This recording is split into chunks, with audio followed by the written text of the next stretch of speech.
যাওয়ার রাস্তা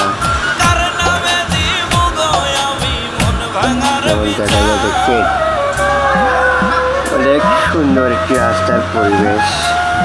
দেখে আমার সাইডে আছে কত বড় বড় পাহাড়গুলা, এই পাহাড়গুলো